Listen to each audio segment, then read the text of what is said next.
Hello and welcome back to the Instant Fame. Let's talk about a phenomenon that has become a recurring theme in the digital age, a fascinating and often uncomfortable dance between celebrity, media, and the voracious appetite of online culture. The name Brie Larson consistently finds itself at the center of these modern whirlwinds, not necessarily for a new film role or a public statement, but for a more nebulous and persistent trend that resurfaces with intriguing regularity on platforms like Google Trends and YouTube. The specific viral phrase, Brie Larson show off more than she wanted to try not to gag, is less a headline and more a digital artifact, a key that unlocks a much broader and more complex conversation about perception, scrutiny, and the often blurred line between a person's intention and the public's interpretation. To understand why this particular trend captures attention, we must look beyond the clickbait veneer and examine the ecosystem that fuels it.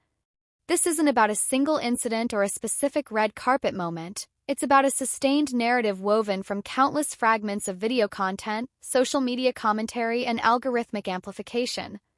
The narrative often paints a picture of a celebrity who, in the eyes of some critics, transgresses an unspoken social code, whether it's through a perceived moment of arrogance, a fashion choice deemed too revealing, or a comment interpreted as out of touch. The try not to gag component is the inflammatory hook, a challenge to the viewer's composure that immediately frames the content within a context of judgment and visceral reaction. This trend doesn't emerge from a vacuum. It is meticulously constructed from a library of pre-existing media, interview clips meticulously edited and stripped of context, red carpet appearances frozen in unflattering moments, and press conference snippets looped to emphasize a particular expression or tone of voice. The raw material is all there, a vast digital quarry from which these narratives are mined. An editor working with specific intent can take a 3-minute interview answer about the challenges of being a woman in Hollywood and isolate a 2-second clip of Larson pausing to collect her thoughts, pairing it with an ominous sound effect and a caption that implies disdain. A red carpet twirl becomes an act of desperate attention-seeking rather than a model simply following a photographer's direction. The artistry of the edit is deployed not to illuminate but to accuse, to prove a pre-existing point to an audience already primed for confirmation.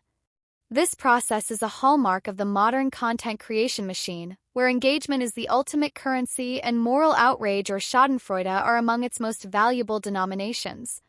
The algorithms on platforms like YouTube and Google Trends don't judge the content's truthfulness. They only measure its velocity, its ability to generate clicks, comments, and watch time, thus propelling these crafted narratives into trending feeds and search results, giving them an illusion of organic, widespread consensus. The heart of this specific trend aimed at Larson lies a profound dissonance between her public persona and a certain segment of the online audience. She is an outspoken advocate for inclusivity, feminism, and representation in the film industry, positions that, while celebrated by many, have also made her a target for backlash. Her confidence and directness, qualities that are often lauded in male counterparts, are sometimes filtered through a lens of skepticism and reinterpreted as arrogance or conceit. This creates a fertile ground for the show-off narrative to take root. Any action, any statement can be recontextualized to fit this framework. A discussion of her rigorous training for a role isn't about dedication, it's about boastfulness. A designer gown isn't a celebration of fashion, it's a calculated ploy for headlines. The more than she wanted to part of the viral title is particularly insidious, as it purports to know her private intentions and presents a public humiliation narrative, suggesting that she has inadvertently revealed a hidden, negative truth about herself. This psychological framing is incredibly powerful, tapping into a deep-seated human fascination with seeing the mighty falter, the confident humbled.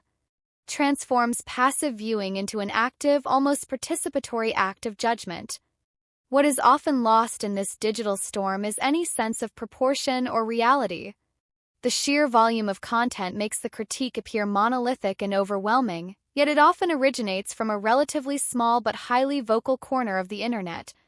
Curated reality presented in these compilations bears little resemblance to the totality of a person's character or career.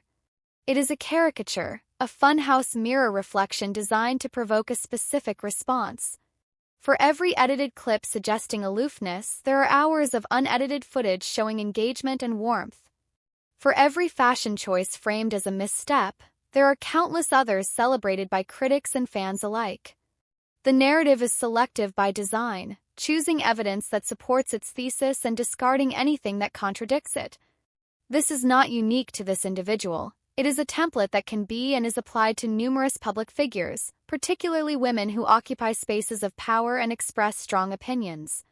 The pattern is recognizable, and its mechanics are now a familiar part of the online landscape. As we move through 2025, this phenomenon shows no signs of abating. If anything, it has become more refined. The editing software is more sophisticated, the understanding of platform algorithms more precise, and the audiences more segmented into echo chambers that reinforce these narratives. The trend around Larson and phrases like "try not to gag" is a case study in this digital alchemy, the process of turning mundane moments into controversial content and human complexity into a simple, digestible, and often negative story. Speaks to a culture increasingly comfortable with consuming personalities as content, where a person's worth is measured in clicks and their moments are commodified for entertainment. Challenges us, as consumers of media, to question the narratives we are sold, to recognize the hand of the editor, and to understand the difference between a curated illusion and a genuine person. The next time you see a headline trend, remember the machinery behind it and ask yourself what story is really being told and why. Thanks for joining me on this exploration.